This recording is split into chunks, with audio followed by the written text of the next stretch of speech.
All right. It's Andrew, all a dream, Tom. It's it's all a everything dream. No, we're living inside of a dream, like David Lynch said, no? inside of a dream of a dream. Yes. It's like I think sometimes I think that, this idea that comes, that Wilber kind of um, expounded upon, the difference between the waking states and the dreaming states and the non-dual states. This is all kind of arbitrary. If you think about it, I mean, even if we're awake, we're somewhat dreaming.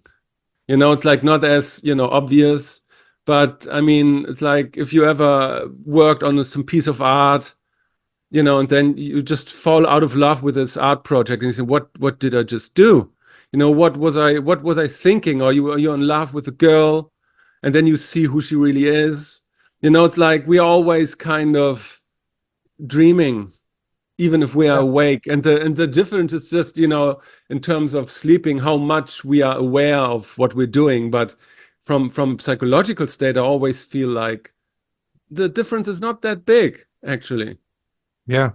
Well, they say that enlightenment is the moment like between waking and and dreaming. And so right before you wake up and right before you go to sleep, that gap between the sleep state and the waking state is where the real is. But most of the time we're either in the sleeping state or the waking state, which is also a form of sleep, according to Gurdjieff. Even our waking state is mostly a form of dreaming, mostly because we dream this whole world, like we dream that something, like even on a scientific level, our perception of what reality is quite not arbitrary, but fabricated.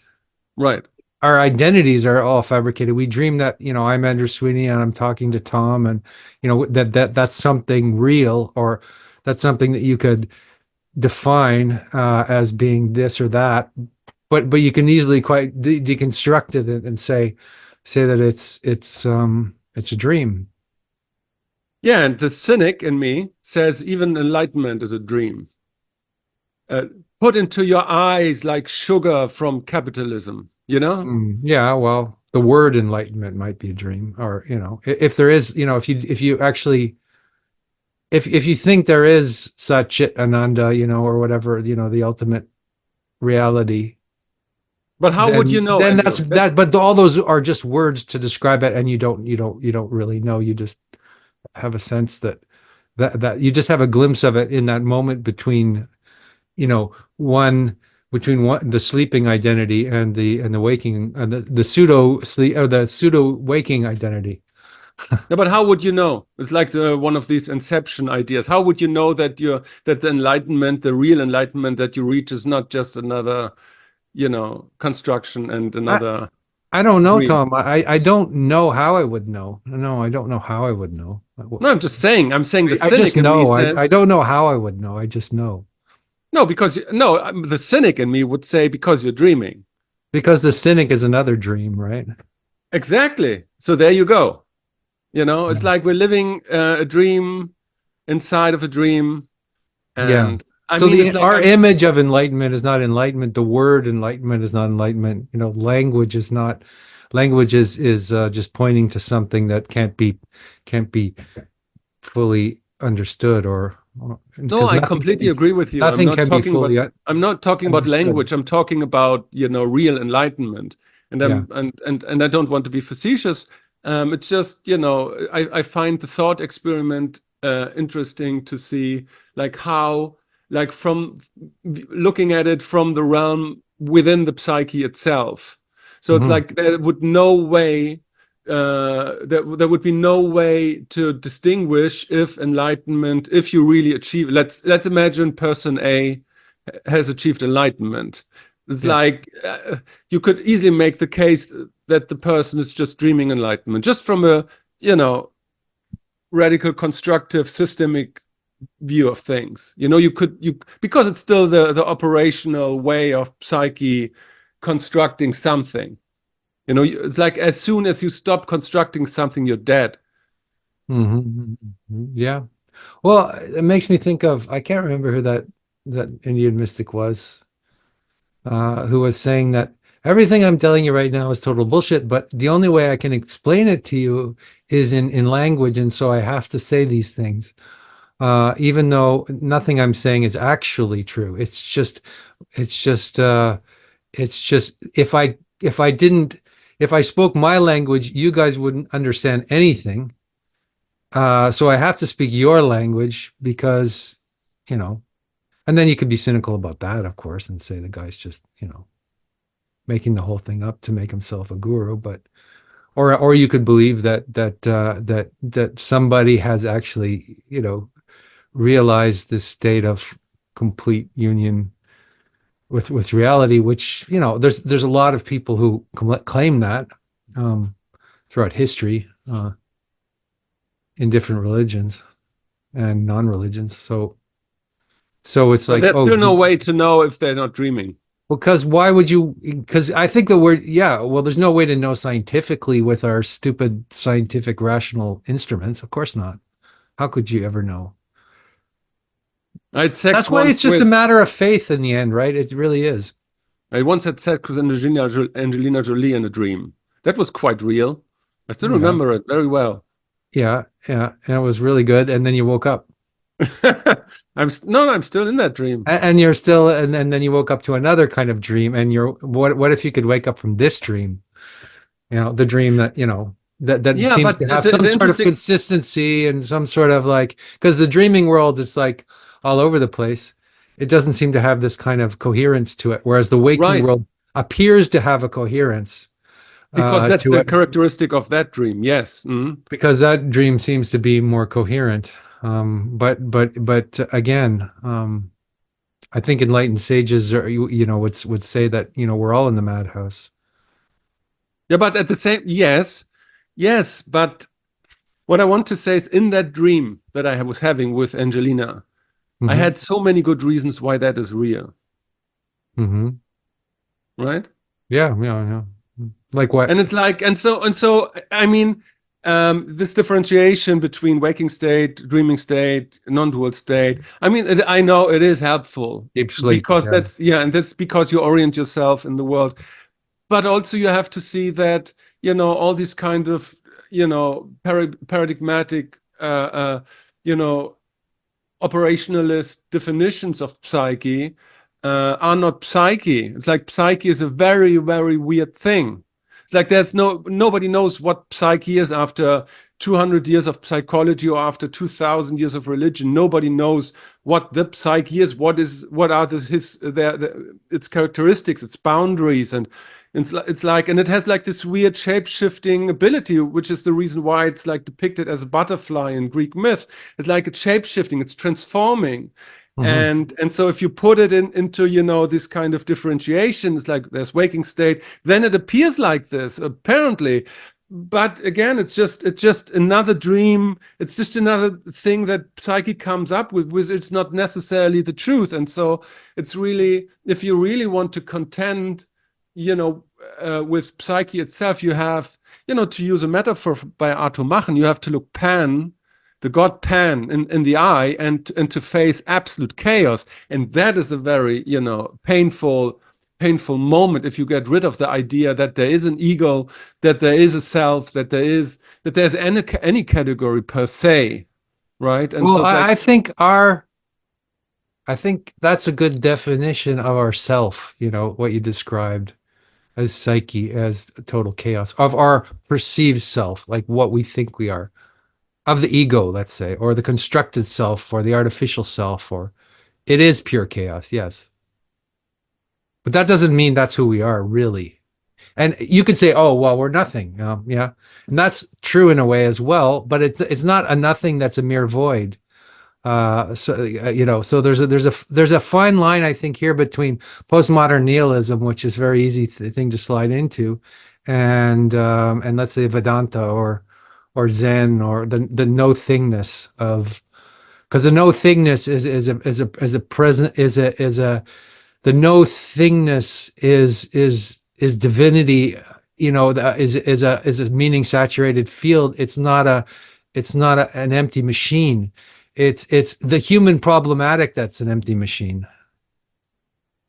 Well, again, I could make the case that every one of those descriptors that you use to point to certain psychological realities are psychological dreams and nothing more. Oh, well, provisional anyway. It's what we use.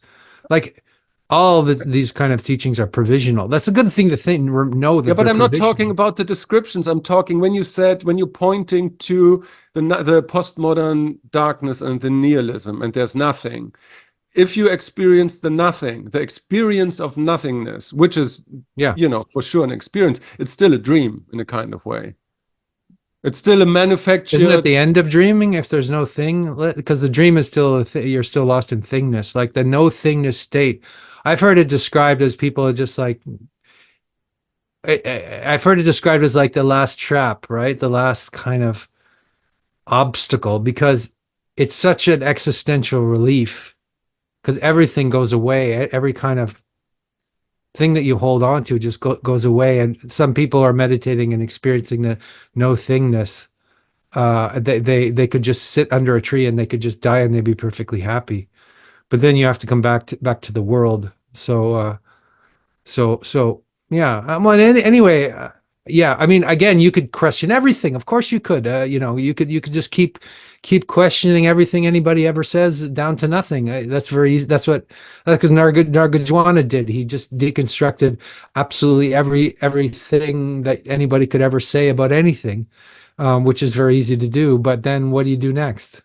Well, I mean, I'm not coming out of this, out of the blue. It's like there's this very fascinating book by Missy Eliade, and I love Eliade because he's just a fantastic religious scholar in a kind of way. And so he wrote this book about yoga, and there's like a great passage where he analyzed, the last stages of samadhi. In Mm. Hinduism, and there are like 7 or 9 of those, and so it starts, with non-duality and the duality, the realization between duality and non-duality, and then it goes into nothingness, and then the last stage is the letting go of everything, and so you're confronted with pure, unmarked, chaotic space, and that is like the ninth ultimate samadhi, where you just let go of even the concept of and the experience of non-duality, because even if you're experiencing non-duality, it's still a conceptual mindset. Well, you said chaos. The only thing I would disagree with in what you were saying is that it's chaos because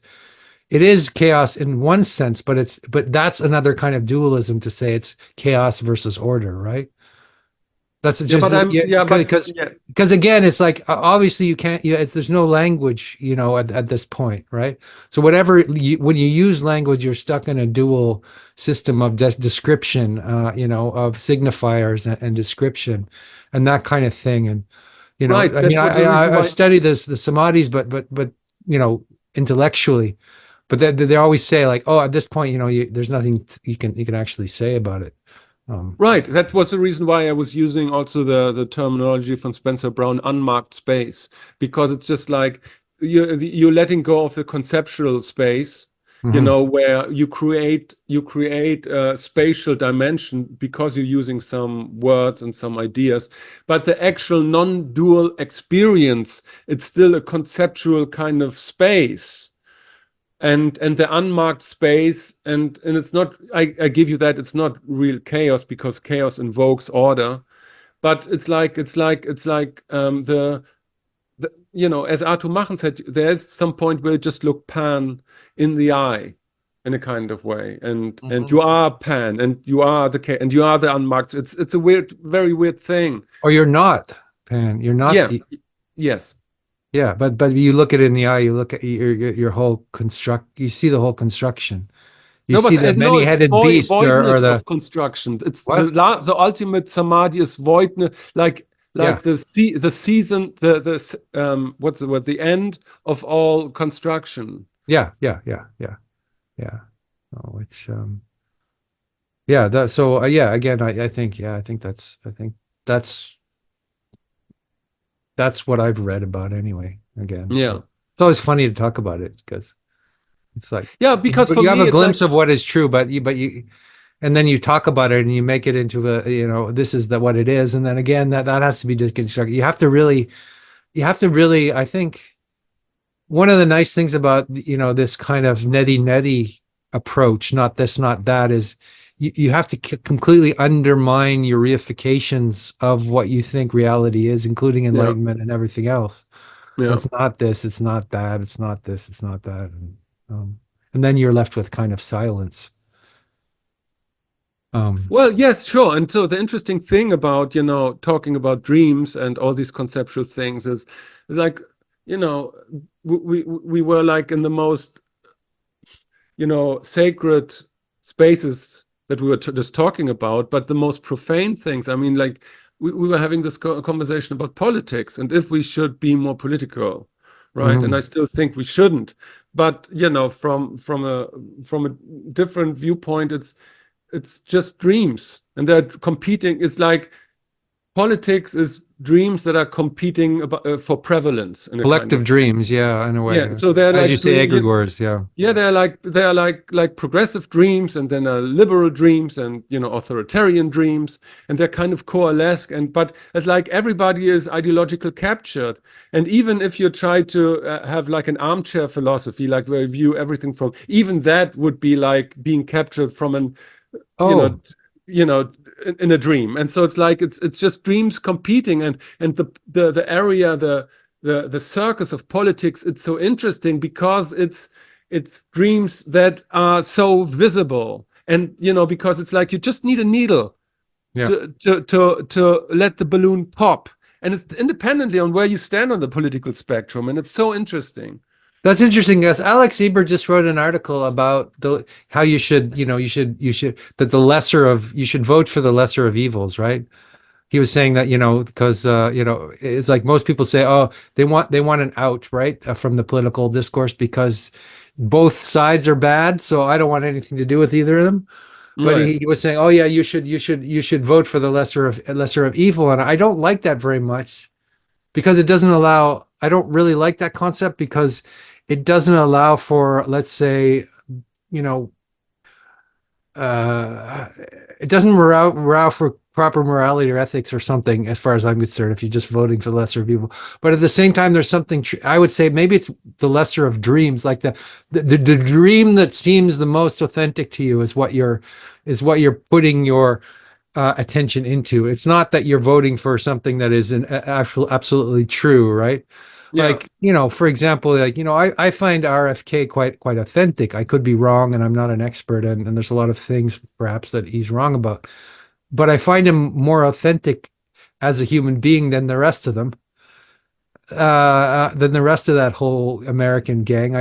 Which I find, I feel like they're inauthentic. So, but everybody's inauthentic to a certain extent. So we're talking about a range of like what is more authentic than something else, and what is a greater degree of authenticity. And so what, it's like we don't want to just throw away authenticity completely and value, as Zach and Mark would say. We don't want to say nothing has any value, right? We still judge between the value of things. What has more value than something else.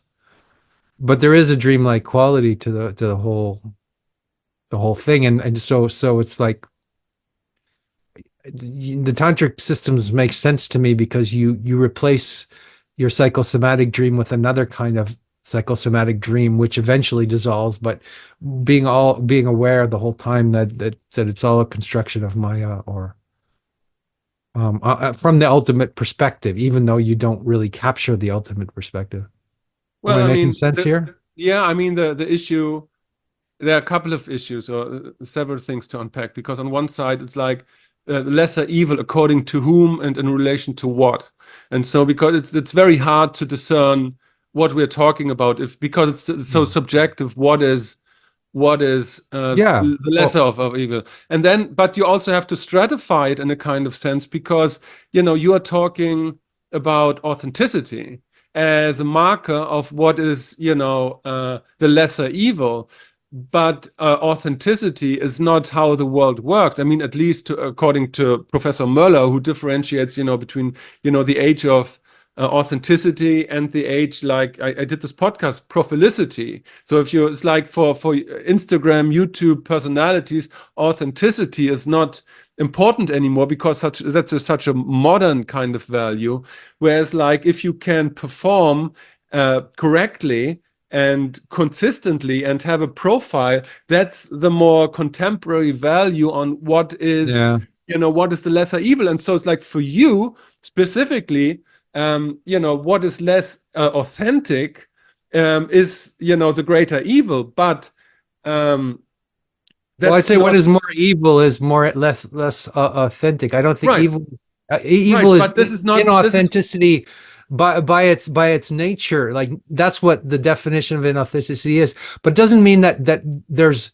I'm not saying that there's not a performative aspect to authenticity, and that sometimes authenticity can be a performative and be fake, and yeah, but it's don't. not, but I mean, I know what you're saying, but that feels too theoretical and relativist to me. It's like, how do you choose then what matters and what's important and what has But it value? isn't a generational issue that is documented. There are epistemes, there are different worldviews, and our generation generally tends to be more looking for authenticity, and the younger generations, like up, from 18 to 27, 32, are looking more to the profilicity characteristics of things. For them, authenticity is not that important.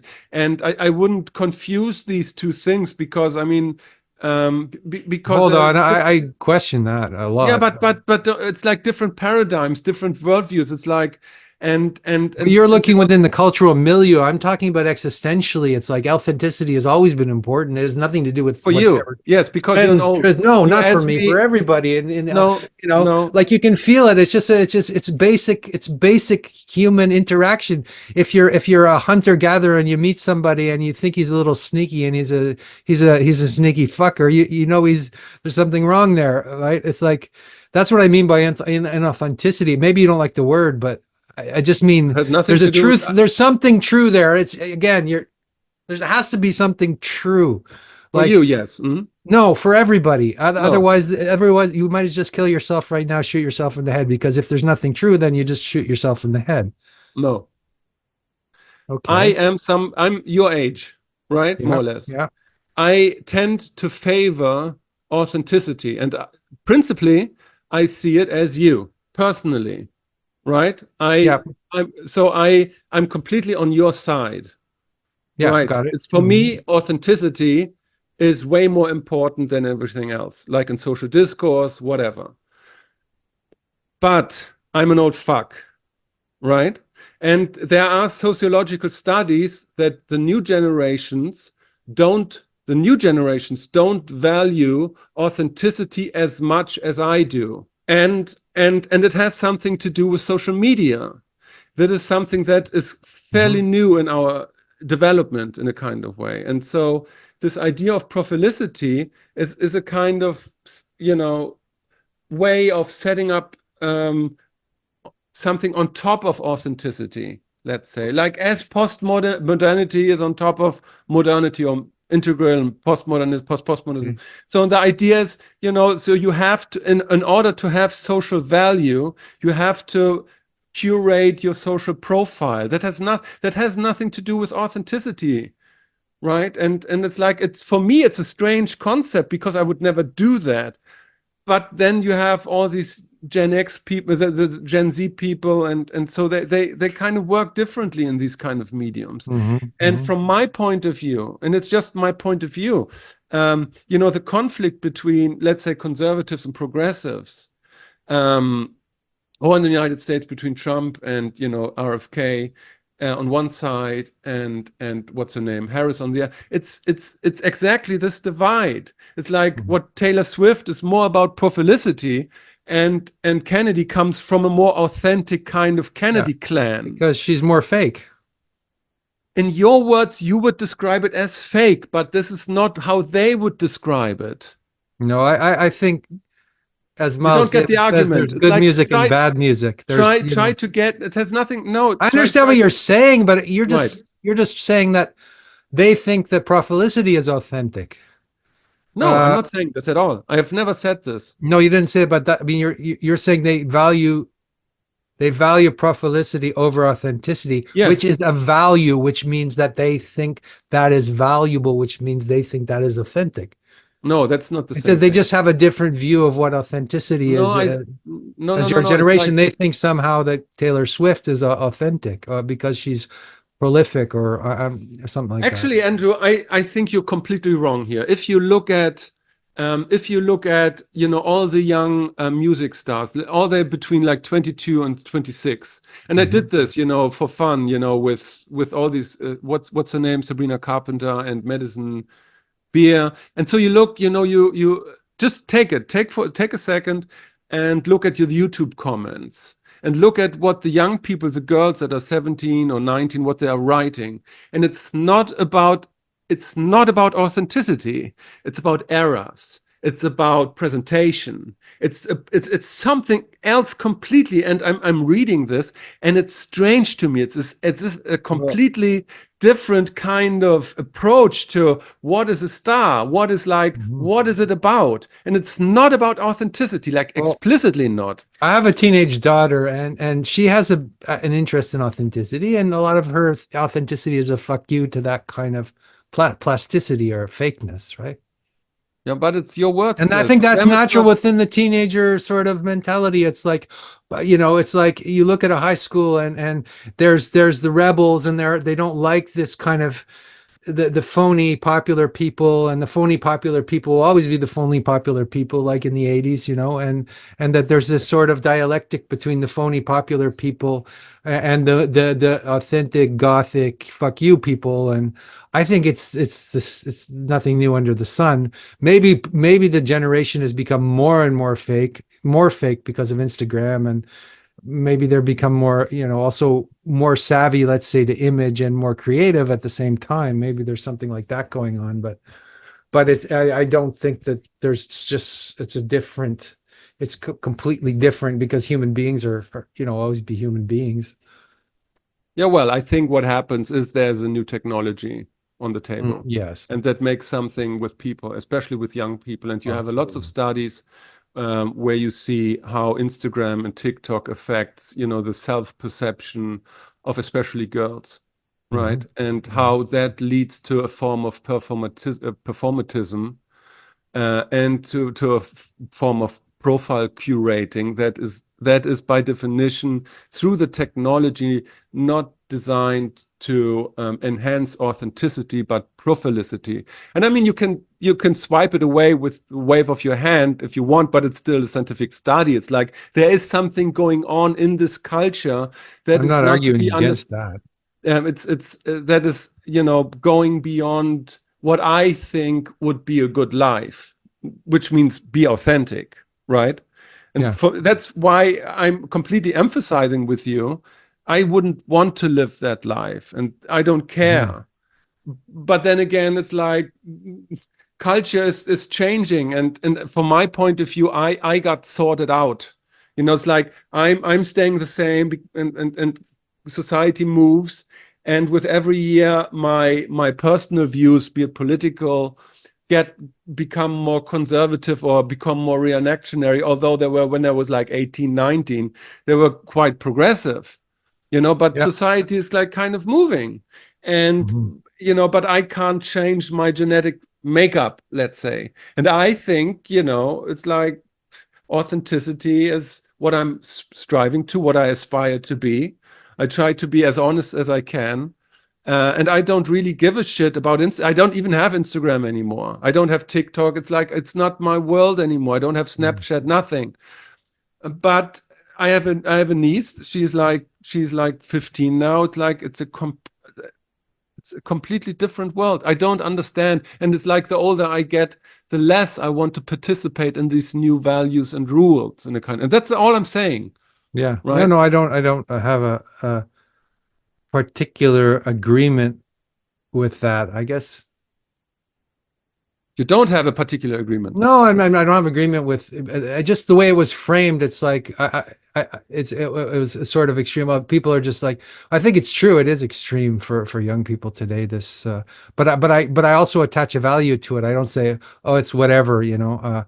It's just what the culture is. I attach a value and say that people are captured and people are, you know, yeah, just like look at the suicide rates of the young girls and what's Right. happening. That's because of inauthenticity, right? Because they don't they don't feel authentic, and they start to realize their inauthenticity when they're living only in images, and and that they don't have a real community or people to, you know, really support them. They're living in kind of these specters or images or yeah. Yeah, So I don't know. I'm not sure if that's due to a self-perceived lack of authenticity. Maybe it's like I think, and I just think that these technologies hijack as human minds, and especially of young people, and mhm. that young people should be forbidden to, till the age of 16 to use any of those apps Oh yeah, because yeah, it's so yeah. it's Agreed. so pernicious in a kind of way. Agreed. Agreed. But again, it's like from the viewpoint of dreams, it's just like, even if we take this differentiation between authenticity and propheticity as contentious, let's say, or let's take it as a thought example, right? It's still two dreams, and that was what I wanted to veer into. It's like, Could they be it's overlapping or are they absolutely separate? I don't. It's this. I mean, it's like dreams. It's like one political party has more like coalescing towards one Yeah. dream, the other one to another dream, and it's very weird because they're both kind of artificial, and that's all what I wanted to say. It's like they're Yeah. both kind of artificial and like easy to pop, and so it makes Mhm. to bring it together. It's very hard to say what is the Or lesser of not two so easy to evils. pop. Not so easy Huh? to not so easy to pop. In other words, they become very these dreams become very real to people. Um, and that's kind of not seeing the transparency of the world Right. that they're living in. They get stuck in a kind of a dream that seems like it's coherent, but it's actually too simple. Like it's too simplistic in it. I was talking to a girl and she was saying that is like when you're young, if you're not kind of a leftist, you're kind of an asshole, right? Because you don't Right. have your heart is not open to the suffering of the world and and good and evil and these kind of things.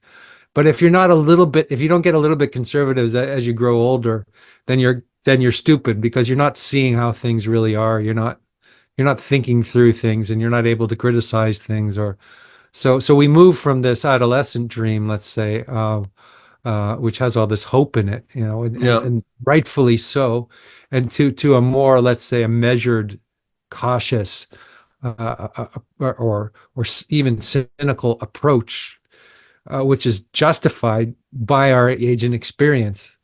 Yeah. So there's a way in which age the each like the, but I'm what I'm pushing back against you is that you're just saying this is arbitrary. I think there's very patterns in this, like in I the never said adolescent. arbitrary. It feels like you're saying it's arbitrary. It's like just made Mm. up or okay. You never said that, so I'm misperceiving your No, but you know what's argument. interesting? So maybe I told the story before, but I think it was eye-opening to me. It was like half a year ago, and I was like, doing my stuff with Bumble or Tinder or whatever. And so, I met with an American woman for dinner, actually. And then she told me that she worked for HBO and that she currently works for Amazon. Mhm. And I had something to drink, and I was, what I do when I drink, and it's like I'm getting kind of a little bit pushy sometimes, and I was like ranting about what a shit product the Rings of Power is that Amazon is producing, Mhm. and she looked at me, yeah, because you're falling in this and this group, and we do this exactly that you can do this.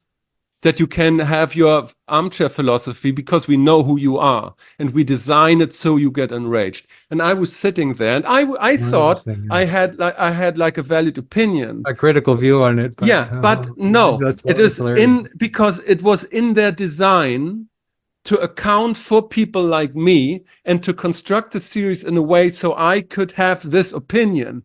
And I felt so played by this Yeah, organization that yeah, I got kind of angry.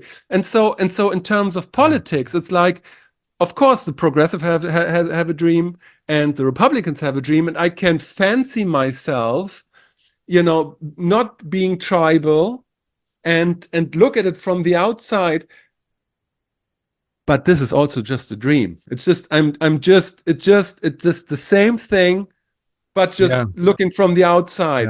yeah. And that's the weird thing, That's a great example with the Rings of Power because it's funny because I watched the first season and I had the same experience as you. It's that it's just a product.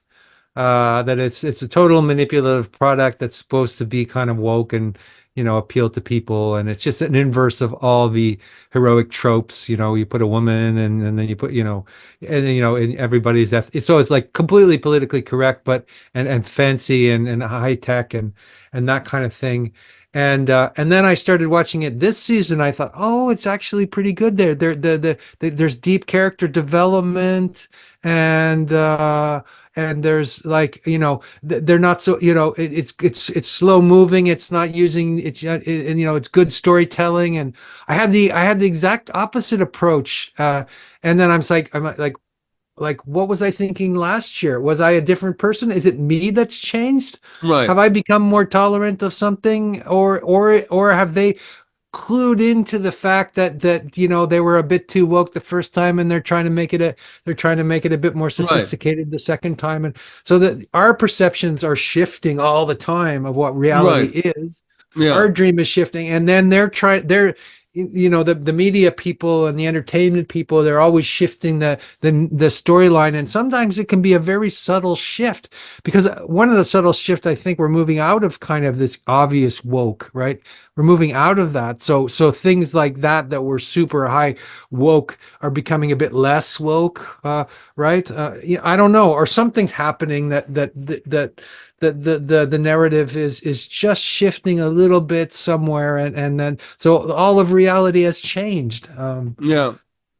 You know? Yeah, it's weird because like, it's like the more discussions about politics I have, the more I must acknowledge that I don't know what's going on, because it's like that what you see is not what's happening. It's like for an example, it's like how can that be that I mean, don't get me wrong, but how can that be that there is no visible scar at Trump's ear?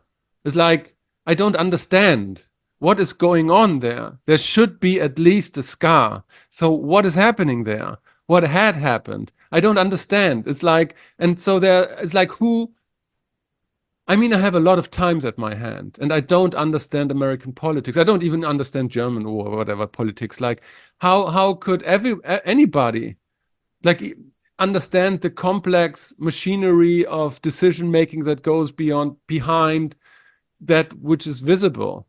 It's Well, like, maybe it has very good plastic surgeons and makeup artists, and I don't. I mean, what you're proposing is a conspiracy theory, and that might be actually true because sometimes there are conspiracies.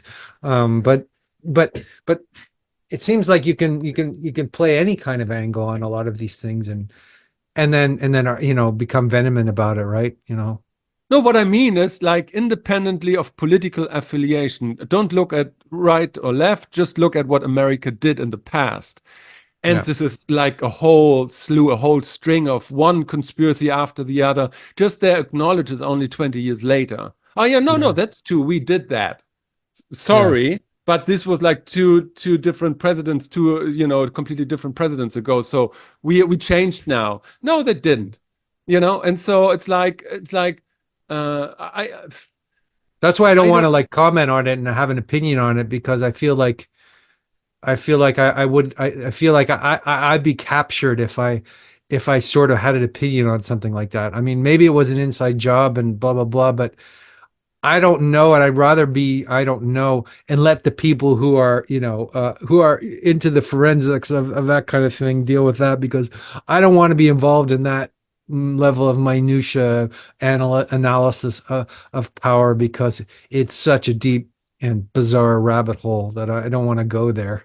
You know, Yeah. I think, Yeah, yeah, and it's I have to and say it's no, no, I'm not going to go there. I'm not going to discourse on these things, which are so speculative and emotional, and you have to distance yourself from that shit, because it's not that in a right. way it's important, but it's not what's important. Right. Um, I don't think. And it's like, going back to these things, and I mean, just taking it as a modulation, or as a model. It's like when you look at Paris and how the Western world fell in love with her basically overnight. She was like a drunk lady the last 3 4 years, Yeah, under Biden, and then suddenly she became the female savior, and basically everybody fell in love with her. That is two things. First, it is a dream just popping up, and everybody gets captured by a dream. And I like yeah. the metaphor because it's like there's no rationality behind it. But if you actually take that model from Möller, and it's like, okay, that's obviously not about authenticity, because like you can't be like become a savior from Monday to overnight to Tuesday. That's impossible. You can't come with a Well, that's the rambling. inauthenticity I sense in her. You know, Yes, but it is prophylatic. So it's like, no, it's like it is authentic because it creates a new profile overnight, and that is what is appealing to the dream. And yeah, so it's like, from my point of view, it's authentic, but it works from a prophylicity point of view. And yeah. you Well, know, isn't it because people are not able to read? Some people are. Well, I don't know. Yeah, because maybe I'm not able to read authenticity. Like, for example, after Trump got shot, there was a way in which his authenticity meter went up in my perception, which is weird because I never found him particularly authentic in any way at all, right? But that after he right, got shot, I thought there's some kind of a vulnerability and authenticity that could be very fake. I mean, that's just a perception, right? I question that, having that in myself. I'm probably wrong, And then when Camila Harris came in, for a moment I thought she was authentic, and then right away I thought, no, right. this is extremely, and then I distrust her profoundly because of how she presents herself, and because she's a prosecutor, and I don't think she's human enough. So, and then also with RFK, if we're being political here, RFK, I've noticed that there's such every interview I've heard with him, he feels authentic to me. Everything I read about him is that he's this psychotic person, and da da da da da da da da. There's such a huge cognitive dissonance between how he's portrayed. So I think there is a conspiracy to bring this guy down, obviously, since Corona, right? Because before Corona, he was a pillar of the community. He had saved the Hudson River. He was a great lawyer who was going against people like Donald Trump, and just a magnanimous person. Suddenly, he's the devil everywhere in media. And then why, for these really bizarre little reasons, like, oh, he cut the head off a whale once or something, really strange stories. They'll drag out any kind of weird story to try to attack this person. Whereas perceive him, as authentic. And I know that if I say that to my various people, they'll think I'm a naive, fool and an idiot, and they'll start to attack me and blame me for.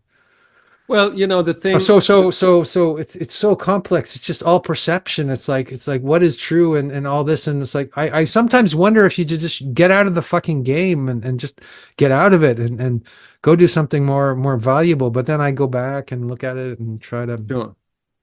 The thing that I'm kind of thinking about. So what if these dreams, independently if it's Harris or Trump or RFK, are manufactured by some people or groups that we don't see?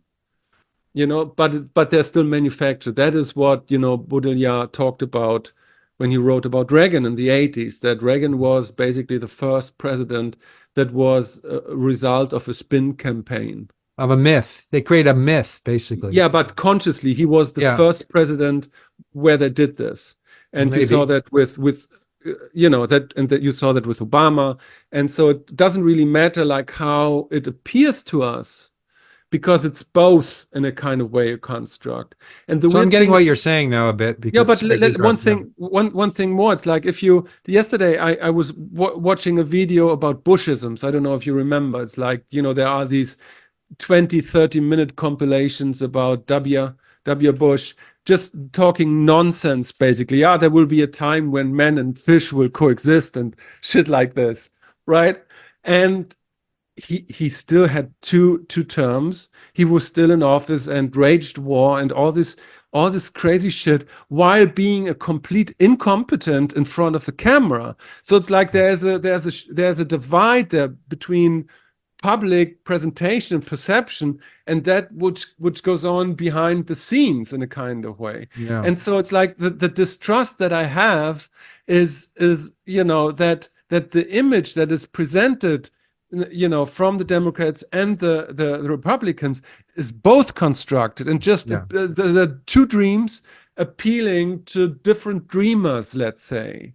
Hmm. And that's the weird thing. And then I have to take into account that me observing this is also a kind of dream state. And so it's like, how do you navigate this? Well, you It's have to like, look at media because media creates dreams, doesn't it? I mean, that's what right, media does. I was thinking about McLuhan, his analysis of like Kennedy and Nixon, and the people who listened to the radio thought that Nixon won the debate, and the people that watched television thought that right, Kennedy won the debate, right. because they were using different medias. Yeah, So Kennedy was very good looking and smooth on television and good, whereas Nixon had this kind of right, powerful, hypnotic voice, but he was kind of bumbling and ridiculous on television, kind of right, like Adolf Hitler was kind of good on radio. He hypnotized entire populations by shouting at them, and so right. radio had this hot media effect of hypnotizing entire populations, and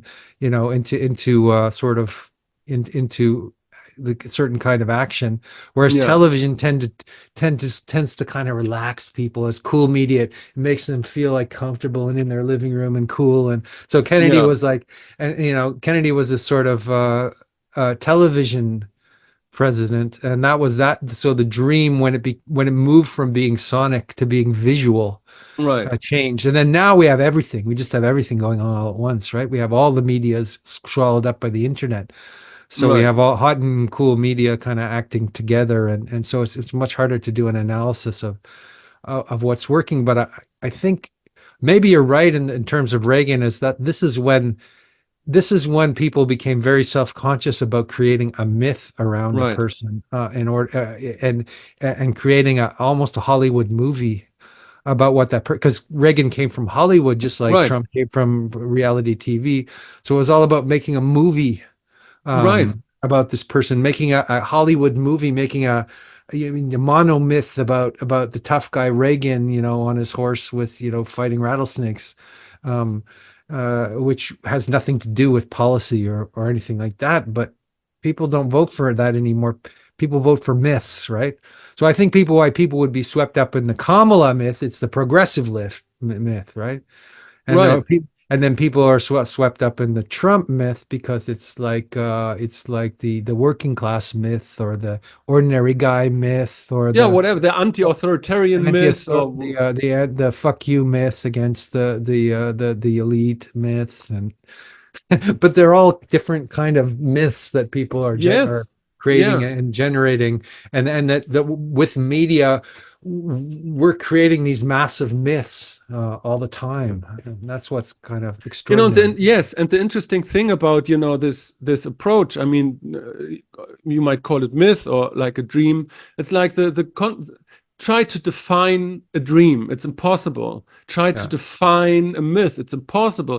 And so it's like, because it's like when you ask, so what is the progressive? What is the left? What is the right? What is the conservative? It's always hard to really define it. And maybe that's by default, because it's equally impossible to define what left progressive means or right conservative, as it is complicated to define a dream, because Oh. its margins and its boundaries are so flurry, and it's moving. It's like a flock of birds, like of elements. And it's weird because it has no fixed boundaries. It's not like in the 18th century where the leftists were sitting left to the king, and the conservative sitting right to the king because they wanted to maintain the monarchy. It's way more fluid. It moves like a flock of Mhm. animals or anything. It's very weird because it's impossible to really to define what left is, Well, because I think that is the problem, is that people are not able to define what things are anymore. Like they don't have a coherent story. They don't have a myth, actually. They have borrowed like they don't have a. Yeah, it's like it's the between worlds thing again. It's like we're between one myth and the other myth. Like the myth of what is happening now is we're looking at the world through rear view, mirror. We think we're living in the old world of left and right, but it's actually something else, and we don't know what it is. So what you described is this, is a strange fluid dream, like a David Lynch movie, right?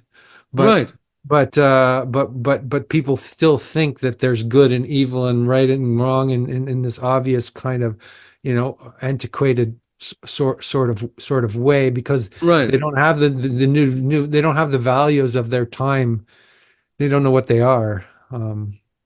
Yeah, but that's what I mean. It's like try to define a dream. It's impossible. Yeah. Because you can go from fucking Angelina Jolie to, jumping out of a plane and then cry, your heart out because you killed someone when you were 5. And so this all is possible within a dream period of 5 minutes, right? And so what is the dream about? It's very hard to say.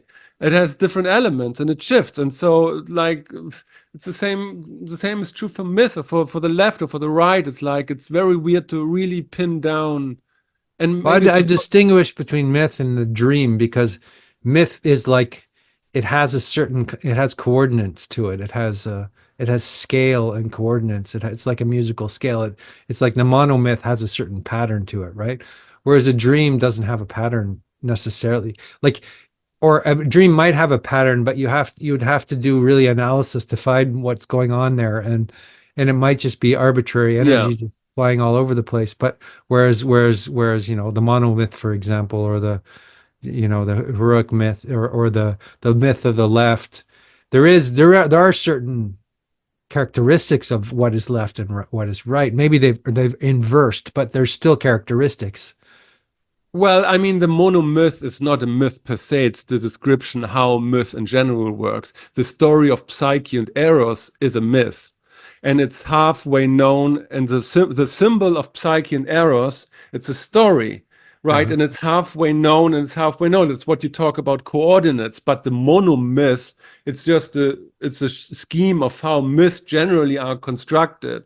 It's not a Well, it's the story. heroic, it's the hero's journey. And according to Yes, Joseph but it's Campbell, anyway, it's the hero's journey. And Yeah, but it's not a story. It's not a first order.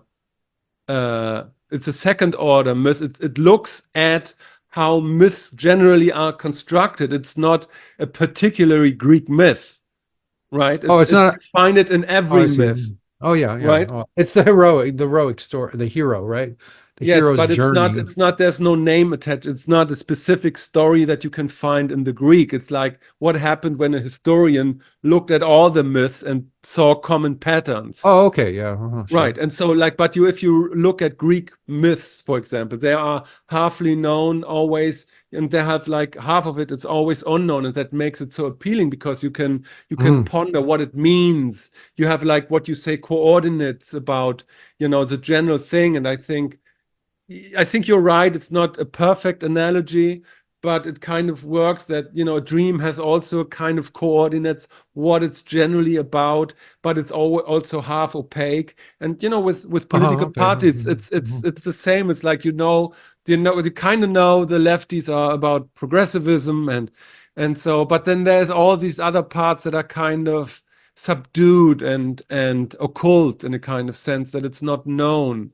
It's like it's not part of the official program of the Democrats to be authoritarian, although everybody knows that they are the most anti-tolerant, anti-tolerant and authoritarian people there are. It's In the like name of the tolerance, yeah. yeah, yeah, yeah, yeah, yeah, yeah. For sure. Yeah. Well, that's like it's also again, it's like I think we're living in the clown world of inversion. So tolerance is intolerance, peace is war, et cetera, et cetera. Like Yeah. Yeah, yeah, everything is exactly. the opposite of what it seems to be. So there's the appearance, and then there's what's behind the appearance, and it's the other face. It's the opposite. Yeah. So people are stuck in these kind of dualities. It's a never-ending kind of paradox. Yeah. But the way out of it is just get out of it. How in a sense, like notice you're dreaming. That's what meditation is. You look at yourself dreaming. You don't necessarily try to change the dream. You don't necessarily try to fix the dream. You don't necessarily need to go in and say, fix the world. The awareness of the situation, of the dualities, has a way of clarifying.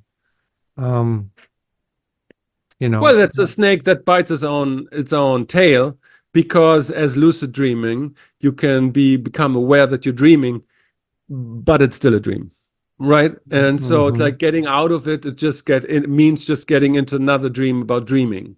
No, no, you getting out of it means noticing who's the one that's observing the dream, whether it's lucid dreaming or not lucid dreaming, or even when you're awake. That still can be a dream, technically speaking. That's what we started the conversation with. It still can technically be a There's dream. something. There's something that's. There's something. There is. You're again. I. There is a real. There is a real, and the real is unfiltered. No, there's just a dream of the real. No. You can't prove it differently. No, I can't prove That's the it. whole point. That's the whole Well, point. I guess that's the whole point. Like um that's my difference with just bare existentialism, because it doesn't.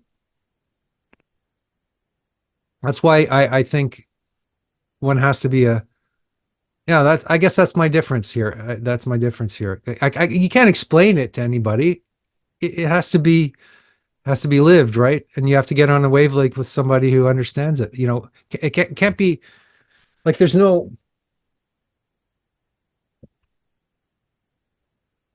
So Andrew, I'm just what I mean is it's a thought experiment, right? To have a good hour for the podcast.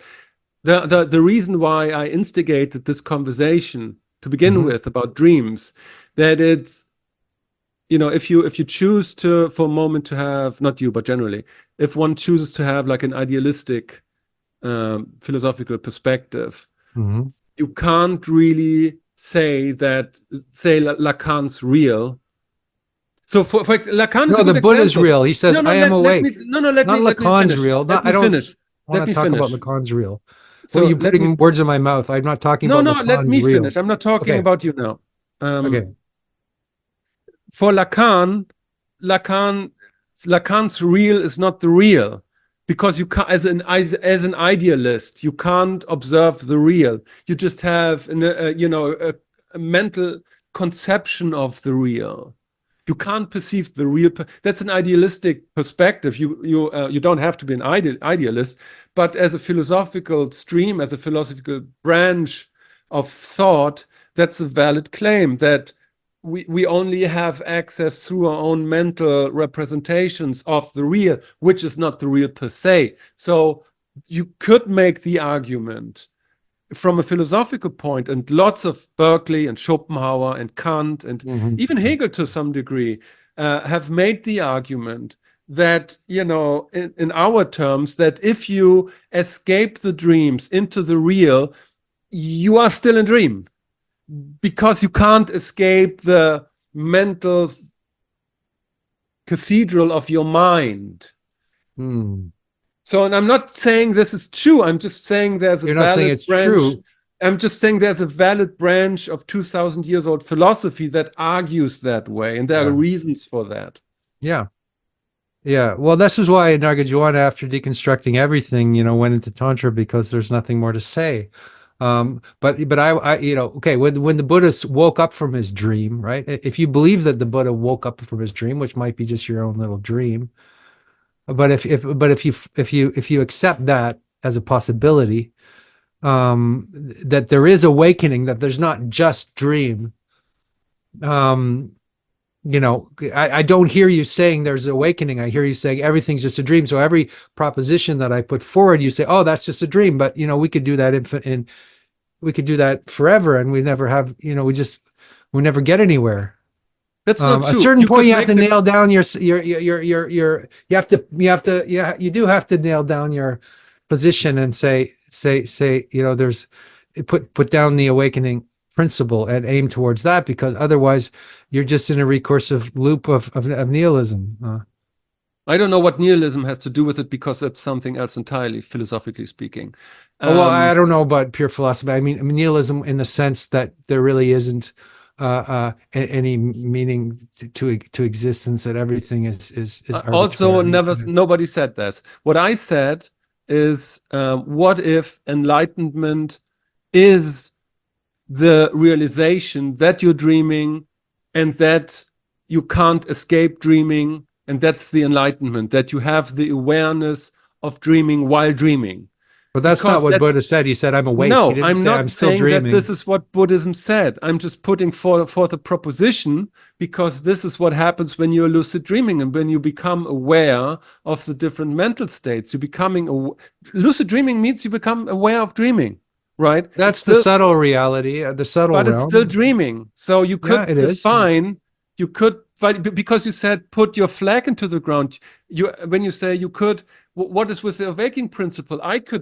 I'm not making the case, but you could make the case that enlightenment just means to become aware that you're dreaming all the time. And I could even point to some philosophical and religious traditions that argue exactly that. That might not be the Buddhistic tradition, but there are valid religious spiritual traditions that say exactly that. Yeah, but It's they don't go becoming far aware enough. They of the don't go dreamer. into awakening. They don't have the other principle of awakening. They have only the principle of dream. So they say everything's Maya, everything's dream. Yes, but there's also awakening. If you just say everything is dream, then then there's no awakening. So that seems to me No, but nobody says this. that seems to be a reductionist nihilism to me. But nobody either. Again, that's not nihilism. And second, that's not what I'm saying. You're saying awakening. So can I just try to understand what you're saying? Right. And you can agree with me. You're saying that one definition of awakening would be that you understand that you're in a dream. That you understand that you're in a dream, like that everything is a dream. That everything is just a dream. It's an illusion. It's a fabrication. That's what you said, right? Even integrating this very definition, yes, that could be one definition. Yeah. So, but that is a kind of awakening. So that's all I'm saying. You're awakening to the fact that you understand the dream-like nature of reality. So you're awakening. So you have to have that principle as well. Otherwise, you just have a no without a yes. You have a negative proposition. Yeah, but I don't understand what you mean. No. If you just say that everything is empty and everything is void and there's no such thing as anything, and that's true, that's one side of the truth. The other side of the truth is there's awakening and there's a meaning saturated field and there's there's playfulness and But where do you go? That's my question. If you awakened from the dreaming states of your personally constructed realities, where do you go? Nowhere. You're awake. You don't go anywhere. And how do you prove that this awakeness is not a dream in itself? I don't know. I don't know. But isn't then awakening to be aware of the I don't know, to integrate that very I don't know, but to acknowledge it that there could be a chance that you're still dreaming? There could be a chance that you're still dreaming. To acknowledge that there could be a sense that but we're saying that you're dreaming. So what kind of acknowledgement would that be? No, well, I I mean, mean, because you don't know. if you read, the people who have had that experience that they call awakening, they say they just woke up and there's no more illusion, right? There's no more dream.